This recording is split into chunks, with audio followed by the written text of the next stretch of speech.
అందరికీ నమస్తే. VTV voice for the political ఛానల్‌కు స్వాగతం. తమిళనాడు రాజకీయాల్లో దాదాపు 5.5 దశాబ్దాల తర్వాత కాంగ్రెస్ పార్టీ మళ్లీ ప్రభుత్వంలో భాగం కాబోతోంది. నూతన ముఖ్యమంత్రి సి.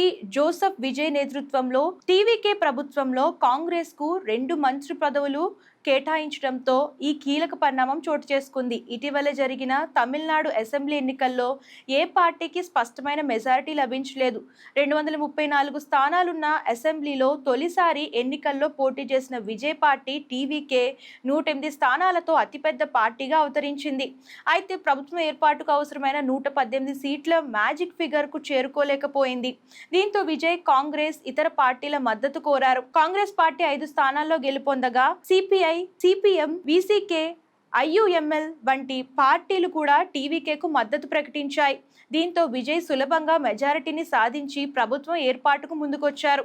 చెన్నైలోని జవహర్లాల్ నెహ్రూ ఇండోర్ స్టేడియంలో జరిగిన కార్యక్రమంలో గవర్నర్ రాజేంద్ర విశ్వనాథ్ అర్లేకర్ విజయ్తో ముఖ్యమంత్రిగా మరో 9 మందితో మంత్రులుగా ప్రమాణ స్వీకారం చేయించారు. డిఎంకేతో పొత్తులో ఉన్నప్పటికీ గతంలో ఎన్నో ఏళ్లుగా కాంగ్రెస్కు కేబినెట్లో స్థానం లభించలేదు. 2006లో 34 సీట్లు గెలిచినా మంత్రి పదవులు దక్కలేదు. తాజా పరిణామంతో కాంగ్రెస్ శ్రేణుల్లో కొత్త ఉత్సాహం నెలకొంది. అయితే కాంగ్రెస్ తరపున మంత్రులుగా ఎవరు ప్రమాణం చేస్తారనే దానిపై ఇంకా చర్చలు జరుగుతున్నాయి.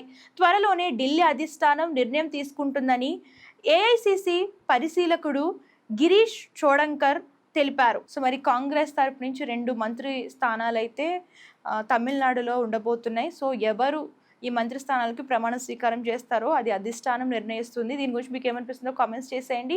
అండ్ ఇలాంటి లేటెస్ట్ న్యూస్ కోసం ఛానల్ ఫాలో అవడం, సబ్స్క్రైబ్ చేయడం మర్చిపోకండి.